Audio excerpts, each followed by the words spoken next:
going on? What's going on? What's going on? What's going on, everyone? As one Crookshank here, your one and only Move Swiftly speaker, former Division I college football player, and current 5-time published author and educator here, as promised, for our first ever episode of Tackling Turnover with Teamwork, in which we will discuss a lot of different things. We're going to have a lot of ground to cover from current events. And one of the things, the superpower that I have is taking the lessons that I've learned from the football field, as you can see here, my latest book, Transferring D1, taking the lessons that I've learned and the things that are going on in the football field, in the sports world, applying those teamwork lessons to business. And what I've decided to do, because I do a lot of public speaking, I do a lot of videos, I do a lot of reactions, and some of the topics, most of the times, the topics get to the point where it's like I can't keep it confined into just one video, 10-minute or less video. So I've decided to expand upon it. I've actually learned how to use live streams and all that kind of stuff. So expect to see me here regularly coming at you on the live streams every single Monday, Wednesday, and Friday. I'll probably end up doing them every single day, but I'm working up to that. But I'm doing them Monday when I'm committed to doing them every Monday, Wednesday, and Friday. And I have the Stay Higher Sundays with Kimberly Blue, which we had a great episode of that. We had a great live stream yesterday. That video is available on YouTube. So as far as what we're going to discuss today, what the current events are today, all right, there's a lot of things there's a lot of ways in which we can look at what's going on in the sports world and apply it to our businesses. And the number one way, the main thing that, in my opinion, the sports world provides, and the examples that we see in the sports world, is this concept of nepotism. And for those of you who don't know, nepotism means it's the idea of hiring someone because they're a family member, because you're someone's nephew, you get the job doing this, or because you're someone's son, because you have the right, someone's son or daughter, because you have the right surname, whatever it is. All of a sudden you get put in a situation which you're not actually qualified for. That's kind of the tone in which nepotism is used for. All right. So before I get too deep into the topic, I'm going to start off with what I do every single Monday. I call it Make Your Move Monday, and it's the brand makeyourmove.com. That's the main website to check out all my work and all that kind of stuff. But the main thing I do every single Monday for you regular consumers of my work, I started doing this, a couple of years ago. I recently actually brought it back, but I'll start doing them again. But I do something called a kickoff question. All right. Monday, Make Your Move Monday's kickoff question. And to get everything started off, as you see in the title, we're talking LeBron, we're talking Coach Prime today, we're talking Donald Trump, and we're talking nepotism. How all three of those names I just mentioned, there's some nepotism involved in their current situations, their current career. Some of their critics, some of the people that have praised them, a lot of it is involved with, fatherhood. And, that's something I'm very passionate about as well, seeing that I do aspire to be a father one day as well. And I work with kids and I deal with a lot of parents, right? So as far as the question to get things kicked off, and I'm specifically, like I was telling you on the video this morning, I'm specifically targeting you Jordan faithfuls, the Michael Jordan diehard people. I'm targeting you guys on this question, all right? Because as we're seeing, as one of my favorite times of the year, last week of October, we're seeing basketball get kicked off. We're seeing baseball get into the playoffs. We're seeing football moving in that where teams are starting to separate themselves. It's just a great time of year for all my real sports folks, right? And you got to pose the question. You got to ask the question now. Are you taking, hold on, let me make sure before I get started. Let me make sure I am, go live. Sorry. I'm still getting the hang of this live thing. All right, cool. All right, you got the question is, are we taking what we're seeing with LeBron James and the Los Angeles Lakers and the work that he's putting in at year 22, are you taking Lakers LeBron James over Washington Wizards Michael Jordan?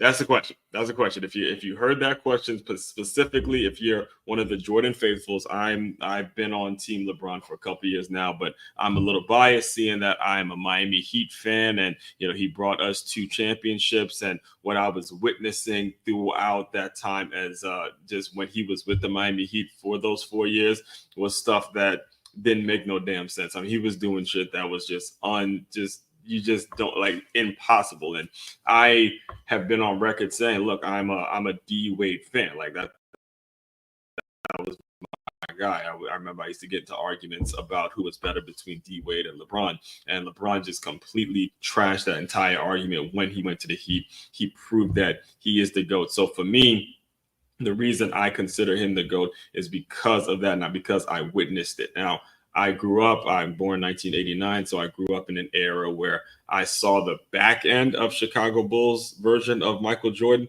but the most of what I like witnessed, and I went to games and I more so watched Washington Wizard Michael Jordan, which is why I think I'm so heavy on Team Braun. However, I do understand the people who say Jordan's the best when they start bringing up the flop in, when they start bringing up all how soft the NBA has gotten, because it really has. Every time you look up, somebody's hurt or there's a foul, and you got guys, free agency. The whole thing is just kind of a mess when it comes to the NBA. But at the end of the day, it's just who your guy is, just who my guy is, right? The person that you actually see. My nephew's going to have a different player, and everybody's going to have their era of player. But we got to be 100% honest when it comes to today's kickoff question, which is Laker LeBron James is easily, I mean, 10 times better, not even in the same arena as Washington Wizard Michael Jordan. And again, I grew up in Maryland. I've seen this. Like, this is not even a comparison. So what does that now say to the Jordan faithful? What does that now say to the people who have been Team Jordan and they've dubbed Jordan as the GOAT before LeBron's career is actually over? You see, that's what you got to ask yourself now, because one of the things I remember actually listening to D Wade on this was back when I Am Athlete podcast was a big thing. And they asked him, they said, look, that's your teammate, that's your boy, and he's still picked Jordan, but at the same time, you can kind of hear in his conversation where it's hard to compare two guys when one is still currently playing. Think about that. Okay, think about that. You're comparing two players. One is still currently playing, still, won. I mean, the scoring titles and he played with us. There's so many things that he's still doing in year 22. So you really don't have a comparison, especially when we're talking about a guy in Jordan who came back and played with the Wizards, and it just didn't end well at all. It was not a good, in my opinion. I felt like he should have left in '96 off the fadeaway and just be done with it. I thought that would have been the best way to just end his career. Like, my favorite player of all time is Ray Lewis, and I love the fact that Ray Lewis ended his career with the championship, with the Super Bowl, just right out into the sunset. I felt like Jordan shouldn't have came back. He should have just left us all with that image, him pushing my man Russell, and just that bow off the fadeaway. And just end it, drop the mic. I didn't like the fact that I think it ruined his, the picture for me, because I'm a young guy. I was still probably elementary, middle school age at that time, and I didn't really like the fact that he came back, even though it was from my hometown Washington Wizards team, right? So that's the kickoff question. And the kickoff question, as we transition, the reason I brought that up is because I want to bring it to year 22, and I want to react to LeBron James and Bronny and this whole idea of nepotism, this whole idea of, oh, well, Bronny only, I think he averaged like 2 points or something at USC. He didn't have a great, I don't even call it great. He didn't have much of a career at all. He didn't really play. I think he was hurt when he was at USC. However, he still gets a chance to play for the Lakers. He still gets to the NBA and all that kind of stuff. And while the criticism of it's only because he's LeBron James' son, while that criticism is valid, the question is actually, what's wrong with that? Why is that a problem? Why is it a problem? Why is it a problem for someone of LeBron James stature, right? Someone who we know is known for 22 years, has given his all. You know, say what you want about him, say what you may your personal opinion about him and what he's done. Again, I'm not here to debate that. I don't know the man personally, but say whatever it is you want to say about him off the court. And we're talking on the court. Everyone can agree that that man has given it his absolute all. He has not cheated the fans one bit, one game, not cheated any owner, any coach that has ever coached him, any teammate that he's ever actually had. They have nothing but great things to say about him when it comes to the way he handles his business on the basketball court. So why is it a problem that he, given the stature and given what he's done for the game, why is it a problem that he has the ability to, because he's his son, because he's my son, why is it a problem that he is able to get his son an opportunity to play? Because that's all he really got. It's all listen, he was and this is why the criticism towards what he's done, the criticism towards it being nepotism, the criticism is so ridiculous, because it's not like Bronny was drafted in the first round. Bronny was drafted in the second round. And given what the NBA is, with the how the G League works, with how NIL works, with how free agency works, with how you have guys flip-flopping and jumping from team to team, which the way overseas basketball works, and how all of it works, how basketball works in general. It's a worldwide game. It's not just a game played in the USA. It's a game that's played everywhere. You being drafted in the second round is not that big of a deal. It's not that big of a deal anymore, especially when it was about you. There's a G League, and there's actually where he's going to be playing. The majority of his rookie year is going to be on the G League where he's developing. There's absolutely nothing wrong with him having that opportunity. If you want to go deeper into it, it was D Wade's son. D Wade is part owner of the Utah Jazz, and D Wade's son actually was, I'm not sure if he's still there. I think he is. I think he might be there. He might be playing overseas somewhere. But D Wade's son actually ended up playing, or at least had an opportunity to play for the Utah Jazz's G League team, which isn't a problem. Okay, so when we're discussing this, and we're talking about the criticism, and if you guys just joined today's topic, we're talking LeBron, we're talking Coach Prime, we're talking eventually we're going to get to the election and Trump, and all of that is going to be kind of a lesson when it comes to nepotism, and a lesson when it comes to a bigger lesson. The macro part of everything we're talking about is how to utilize nepotism, how to understand that there's nothing wrong with it. It's more of a positive thing. And if you look at it as a positive thing, you'll start to see people develop more passion for what they do. You'll start to see in organizations that are working more like a family. You'll start to see people showing up to work in a way that they're not just going for the check. They're not just going because it's making them a certain amount of money. And when you start seeing people who are doing it because of the passion and because of the love that they have for whatever work environment they're in, then you start to see organizations that are more closely knit. You start to see more quality products, more quality services for whatever it is you're trying to do. So when it comes to Bronny, and when it comes, and I'll close and I'll transition after I explain this, but when it comes to everything that we're seeing with the Los Angeles Lakers, whether it's JJ Redick getting the position because of the relationship that he had, because of the relationship that he had with LeBron and the podcast that they did, or, the way that LeBron's influence the influence that LeBron has had over the NBA for the past, 2 decades at this point.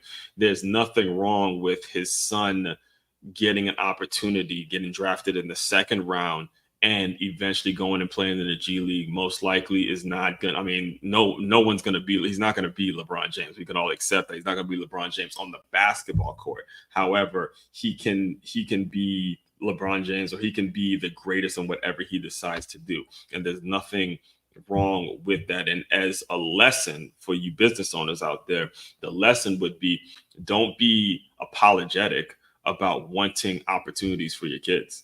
Don't be apologetic about doing your work and saying to yourself, hey, I'm doing this because I want my young people to eat. I'm doing this because I want to create opportunities for my younger generations. Do not be apologetic about that. There's absolutely nothing wrong with that mindset. And saying that, we're going to get off LeBron now. We're going to transition that into what we're seeing in Colorado with the Colorado Buffs and Coach Prime. Now, here we go. All right. And I remember saying this, and just so we're clear now, I am recording this.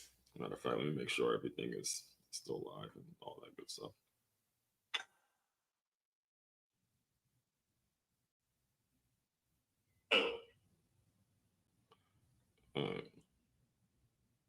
All right, I am recording this. I'm making sure I'm clear because I'm recording this.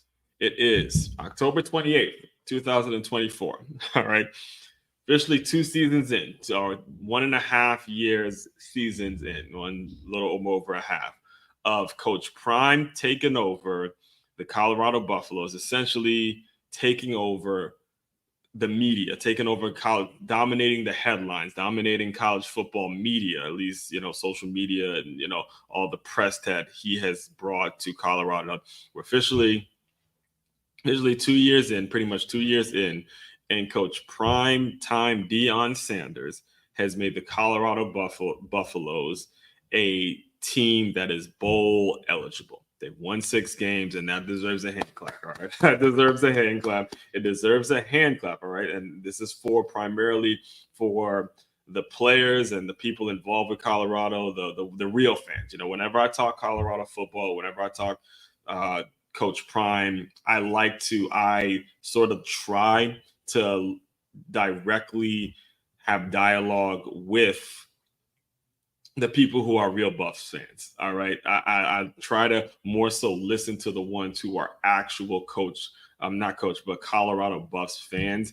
And those are really, really hard to find. The majority of the time whenever you're talking Colorado football, there are a lot of bandwagon people who've never actually watched the Colorado game, but they are more so fans of Coach Prime Time, and they want to see him do well, and they follow him wherever he goes and all that kind of stuff, which is why, for me personally, I made sure that I stayed as quiet as I possibly could. I didn't want to say anything about Coach Prime throughout the offseason. I wanted to just stay quiet and say, you know what? I'm going to wait till I see a win-loss record. I'm going to wait to see how his team performs after last year and that complete debacle. They absolutely, the catastrophic fall that they had last year. Say, hey, that was the first year. It happens. This is football. This is what happens in your first year of a coach. That's just how it works, right?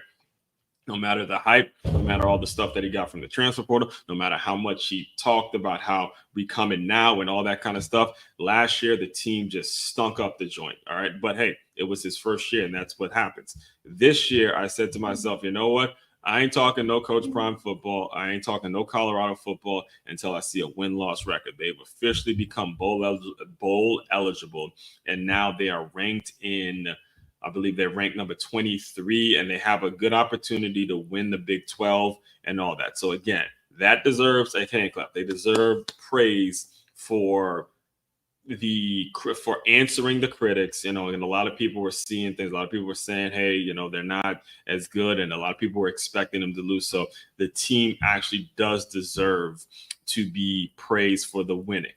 Now, here we go. Here we go. Because in life, there's never something that's going to be just all good. There's never something that's going to be all bad.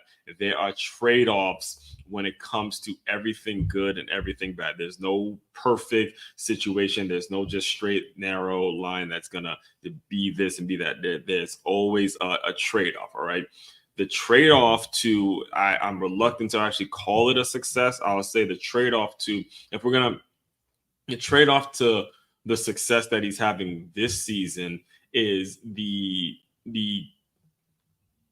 fact that, first of all, he's playing big. The Big 12 is not what it used to be. All right. It's not what he had last year, when he had to deal with last year when it comes to the Pac-12, right? The Big 12 is not the conference that it used to be. So the competition is not where it was. Again, not taking anything away from the wins, because again, you got to appreciate the wins regardless. As college football is college football.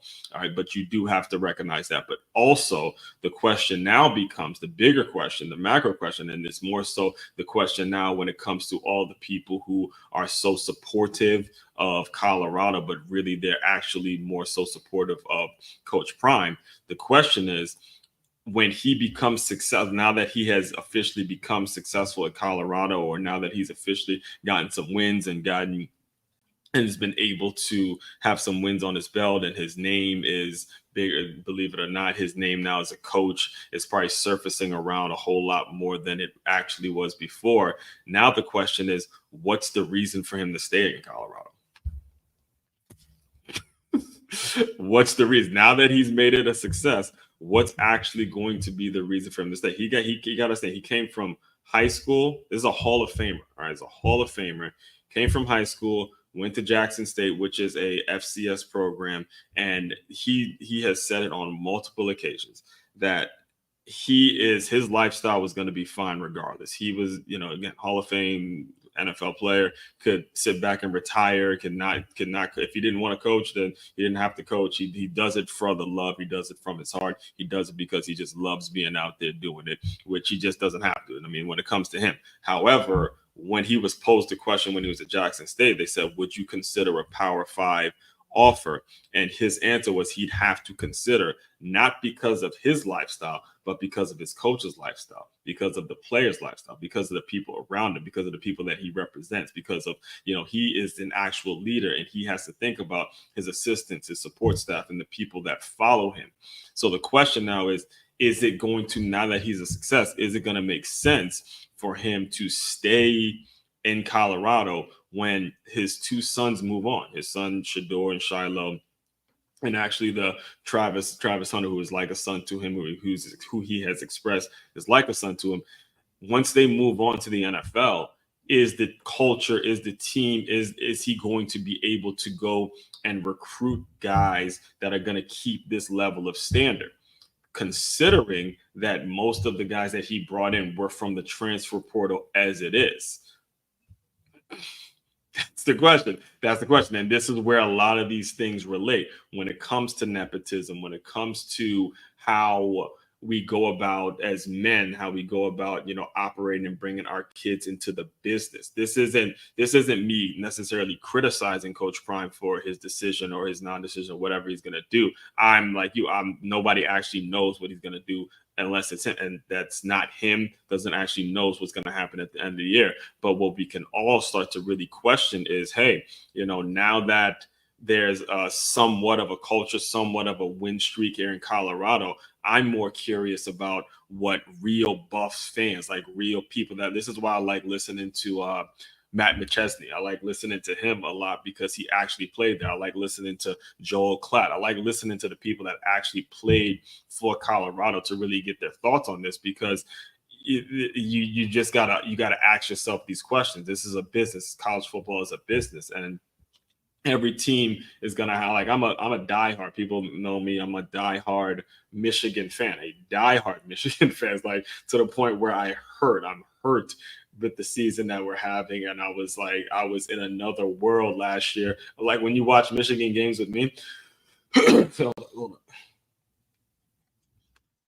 when you watch a Michigan game with me, I'm like hurting. I'm tense. I'm so, because I believe in the program. I believe in the wing helmets. That was actually the uniforms that I wore when I was a kid, and that's what made me a Michigan fan. And they have history, they have tradition, they have a situation where it doesn't matter what coach you bring in. Not one coach that comes to Michigan is going to be bigger than the program. Not one. And the problem again, now I'm getting to the criticism a little bit. This is going to sound a little like I'm criticizing Coach Prime, but the problem with the way the Colorado Buffs are set up right now is too many people are drawn to the program because of one person, because of one coach. And I can tell you from experience that making your decision on where you're going to attend college, making your decision on where you want to get yourself educated, making your decision on where you want to pursue a lot of life goals, where you want to, transition into adulthood and all that kind of stuff. Making that decision because of a football coach, because of one football coach, and a it is a really, really bad idea. It is a dead end route to a very unhappy situation. If you're making your decision because of a football coach, if you're making a decision on where you want to go to college, where you want to pursue your education, okay, this is important for you to grab. All right, understand with Coach Prime, he has, and I hate to single out Shiloh and Shador and Travis, because there's other players on the team that love him like a father. There's other players on the team that I'm sure he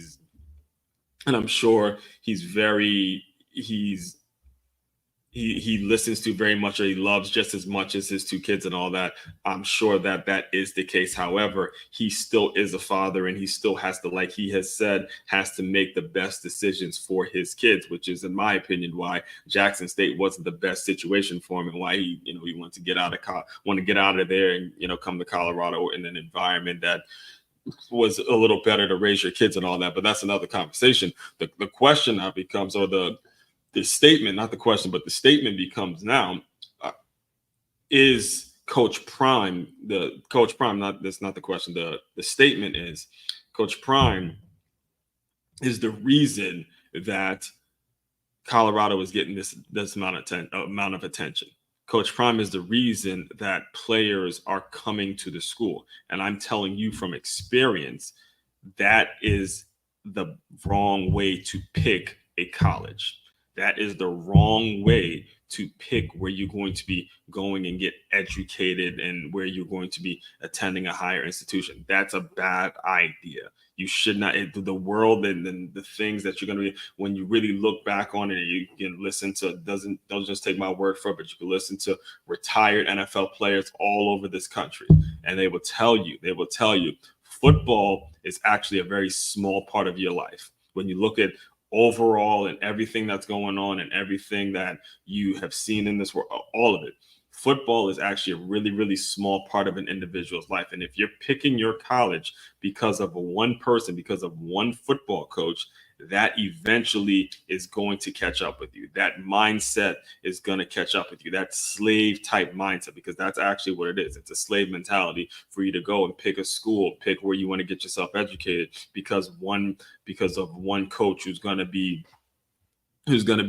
caring so much about you only during the time. Only, this is important. And if he's worth it, this is just the way the business is set up. Okay. As a coach, it's your job to really only pay attention to the players who can get you wins right now. Not to say that you don't love the guys that have played for you in the past, not to say that you won't support them, not to say that you won't be there for them. But at the end of the day, if you want to stick around as a coach, it's your job to be only concerned with the men that are going to get you the wins now, that are going to put the wins up, that are playing right now. So if you're making that decision based on a football coach, and God forbid something happens and you can no longer play or whatever, that football coach now is moving on to the next recruit. That's the way this business is set up. So again, and to kind of put a bow on this, all right, because it still remains to be seen how this whole Colorado experiment works out. There's still a lot of variables, there's still a lot of unanswered questions in regards to just how everything's going to turn out. The main thing is you as Colorado people, the real Colorado fans, not the bandwagon people that are just prime sexuals, but the real Colorado fans, you have to be very happy with the fact that you're winning, be very proud of the wins. And again, you've silenced a lot of critics and you've proved a lot of doubters wrong. So be very proud of the season that you had. But at the same time, you got to really ask yourself and have a serious conversation, serious dialogue about, is Coach Prime becoming too big? Is Coach Prime making it too much about him? Whether you lose, whether you're successful, is it too much about people coming to the school because of one individual, instead of actually coming to the school because they love their university, because they actually want to get better, because they actually are interested in are actually interested in attending a place in which they're going to actually develop and be great, and they're going to do things, they're going to do some incredible things in this world. That's what you have to ask yourself, because if it's the first one I said, then there's no real incentive for Coach Prime to stay. That's just the God honest truth. If it's the first one, if it gets to the point where people are only considering Colorado because of the football coach, or the only reason they're getting his attention is because of the football coach, then there's no reason for him to stay. Especially if his sons move on, and Travis Hunter, and they, have a season, have a rebuilding year like Michigan is going through right now. If they have a rebuilding year, they're not as good as they are this year, or there something happens and they're not as good, or if he's in a situation where he moves on to a different program, it could ultimately set the program back further, because it can't be, and this is just the way football works. It can't be about just one individual. In fact, where I played, Stony Brook University, right, and I'll close you out with this example. Stony Brook, last year we went 0-10. 0-10. Now, I played there, and that hurt me. It hurt me. It was funny because I'm a fan of Michigan, and my team that I'm a fan of, we went 15-0. However, the team I played for goes 0-10. So it was kind of a balancing out, and that's the way football works. But anyway, this year we got a new coach. They got Coach P, who coached me. He actually, I believe he either got fired or retired. Ultimately it was time for him to move on. As it is, I think he did some great things for the program and seeing it build. It was basically a Division II program when he got there. Now we're one of the top programs in the FCS. But the understanding that Coach P, even just because Coach P left, and we bring in Coach Kosh. Now we're winning, and now we're doing things, and I can't tell you what the record is at the moment. I know we just won a game against William and Mary, which is a big win because that's in the CAA and one of the top programs in the FCS and all that. But the bottom line to it is, it stopped being about just Coach P. All right. When I was there, even before I got there, he was 4 years into his tenure at Stony Brook. And it was so much about him. It was so much was on his shoulders. And as I've watched the program grow since I've been there, and since I left, since I graduated and all that, I've seen how the program stopped being so much about Coach P, and it started being about just getting to Stony Brook, getting yourself a quality education, being in New York, playing football, and the program has flourished when it stops being around about one person. All right. And that's where I'll leave it. I'll leave it at that, to where you have to be, as Colorado faithful, you have to be moving in a direction where you're not making being there about one individual. All right. Because that ultimately would set you back even further. All right. So as we transition, and I'm coming up on my close. Final topic. We're talking LeBron, Coach Prime, Trump, and nepotism. All right, nepotism and how it can be used in a positive way. And then I want to point out, as I transition to the final topic today, because I want to point this out. This is very important. It didn't hit me. I didn't know how I was going to connect these three concepts until as probably this morning when I took my run. I cleared my head and kind of really thought to myself about what I was going to talk about with these lives, because I work with someone who is a true I don't want to say true, but yes, definitely we'll call him a true Coach Prime supporter. And this is how much of a Coach Prime supporter he is. He played at USC. He played football, played his college football at USC. Yet last year, when it was Colorado versus USC, he was going for Colorado. That's how much of a Prime supporter. He's that much of a Prime supporter. And in turn, he hates Trump just as much as he loves Prime. Okay, so it's like that. You hate Trump to the point that you love Coach Prime, and that's kind of what one of the things that actually inspired me when it comes to this talk, because right now, as the debate stands and as it looks like Trump is going to be our 47th president of the United States, which is the person that I want to win personally. However, it doesn't really matter what my personal opinion is. It's about what your research and what exactly you want. For me personally, the reason I'm more on the Trump side, that I decided to vote for Trump, is because number one, I'm very pro-life. I'm a person that doesn't like the idea. I just don't like how the campaign, how Kamala and her administration are for this abortion, how frivolous, how easy they make this whole abortion thing. Is not really something. So as a person that aspires to be a father and wants to be a great father one day, I don't like how you're running on this reproductive rights and basically making abortion really, really easy for people. That's something I don't like. And then the next issue for me, that was like, look, I gotta roll with Trump on this one. The next issue for me was this idea of men playing in women's sports. That to me, like, again, I'm a sportsman through and through. That's a no. That's a like a hard zero tolerance. Hell no. We don't want men playing in women's sports. And remember, actually, in Trump's RNC speech, it was off the cuff. He goes, "There'll no longer be men playing in women's sports." Like, so for me, because of those issues, Trump has my vote. However, I'm never telling an individual who to vote for. I'm more so the person that will encourage you to get involved, encourage you to do your own research. I'm more the person that, especially growing up in Maryland, the DMV area, myself being a black male, myself who still has some political aspirations myself. I'm telling you, the next 4 years, I've based on everything that I've been like just learning and taking in from the whole debates and all the politics, the political game. It's intriguing me now to get into politics myself. But I will advise you to do your own research and make sure you are making the decision because you want to make the right decision, because of the decision that's going to be best for your situation, your family situation, and whatever the young people around you, the young people that depend on you to make a decision, whatever that's going to be.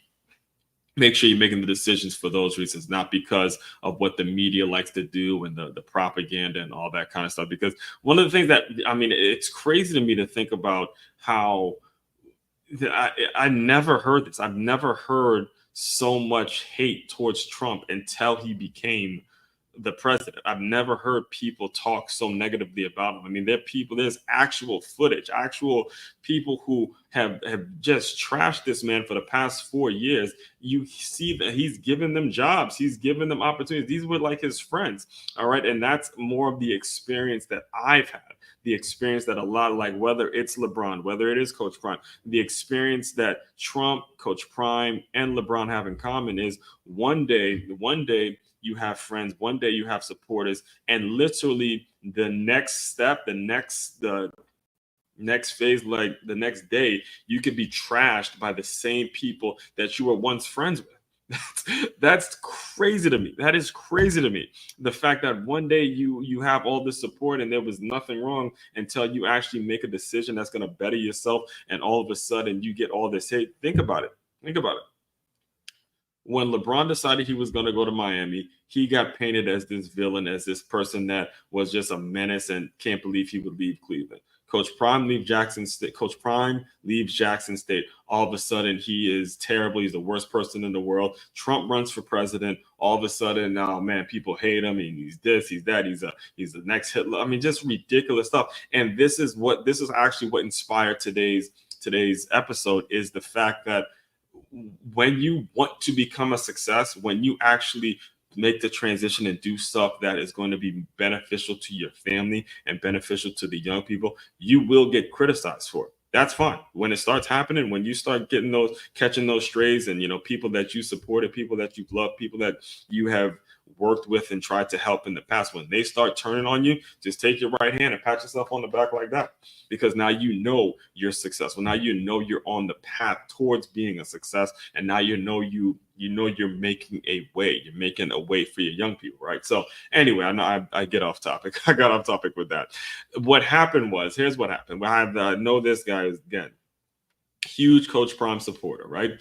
And and he hates Trump just as much as he loves Prime, loves Coach Prime. So whenever he and I discuss politics, there was like one of the things for me that made me very optimistic about Donald Trump back in 2016 was the fact that he is coming from the business world. He's a businessman. He's not a lifelong politician. There was a point he really didn't think about running for president or anything like that, but he's been a success in business. He's been successful in business. And to me, he was more like Obama than Hillary because of the outside perspective and what he could bring to Washington with his fresh ideas and what he's learned in the business world. So I was optimistic. I've been optimistic about Donald Trump since 2016, right?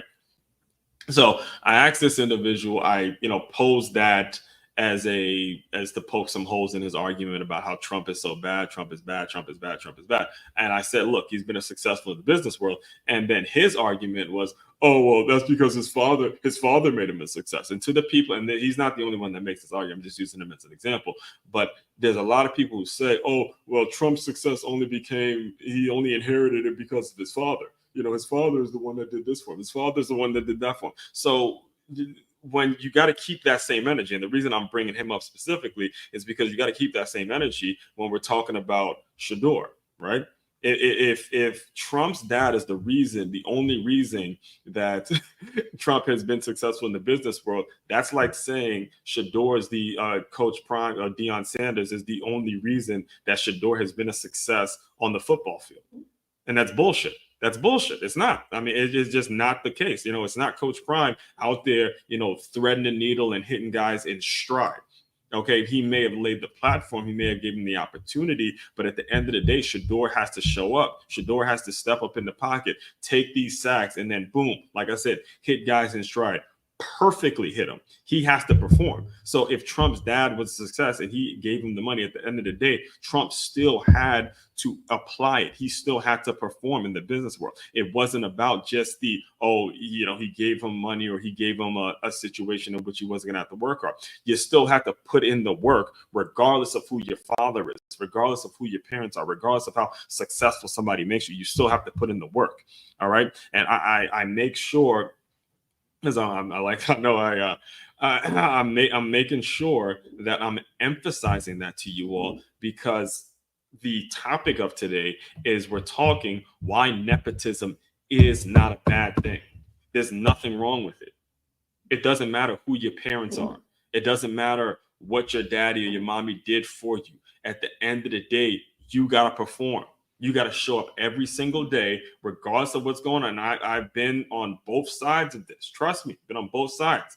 All right. Started off at a public school. Then I went to Good Counsel, which is a private school, and then went on to a liberal arts college and have been around. I've been around a lot. I won't give you my full bio right now because I don't got time to. But the bottom line is, regardless of who your daddy is, who your parents are, whatever it is they did, at the end of the day, it doesn't matter what opportunities they are providing for you. You got to perform. Bronny's son, LeBron James' son, still has a problem. There's a reason he's not playing for the Lakers. He's actually on the G League.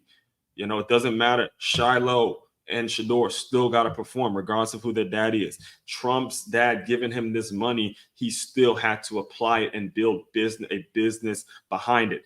That's the bottom line. All right. So as I transition, I'm going to close you guys out soon, is when you're running your business, be very unapologetic about the idea of wanting to provide for your kids. Be very unapologetic about that. There's nothing wrong whatsoever in you building a business and creating a business and providing opportunities for your kids.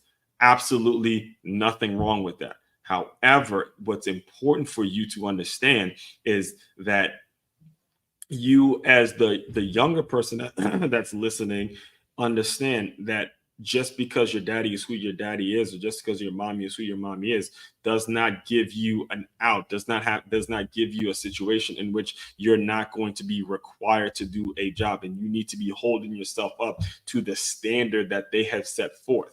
That's what it's all about. All right. And as we look at what's going on in the world, and I'll be here to kind of react to a lot of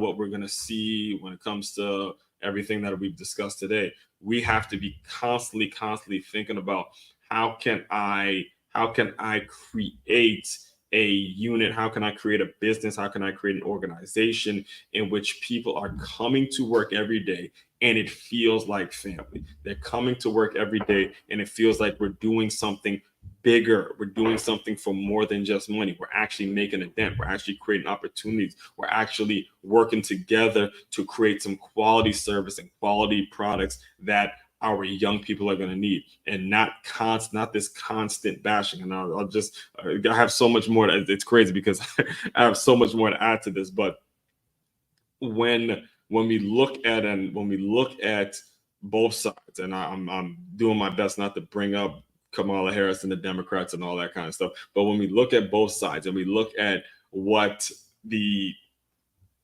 opponents of Trump, the opponents of the Republican Party are doing in a lot of their commentary, so much about the campaign, so much of what they're trying to do to get your vote is about telling us how bad the opponent is, how bad Trump is, how bad the other person is, but not providing any real level, any real detail oriented issue or policies, nothing really concrete about what makes them better. Okay, that's what you have to take into consideration. All right, so as we recap, as I close out, whether it's LeBron helping out, being in a situation, being blessed enough, being fortunate enough to be in a situation where he can use his influence to give his son an opportunity, whether we're talking Coach Prime and how him being bigger than Colorado can be the downfall, but at the same time being very proud of the fact that he has been able to build a winner. He's been able to turn around a program and give them some light and actually put some wins up, or whether we're talking about Trump being able to take advantage of what his father was able to do for him and apply it to business, and put together just an incredible resume, incredible portfolio of business transactions, an incredible portfolio, an incredible lifelong, just incredible life in my opinion, to be honest with you, from business to politics, being able to accomplish a lot of great things. Whether we're talking all of that, we have to start looking at nepotism more as a positive thing and not looking at it as something that's a detriment.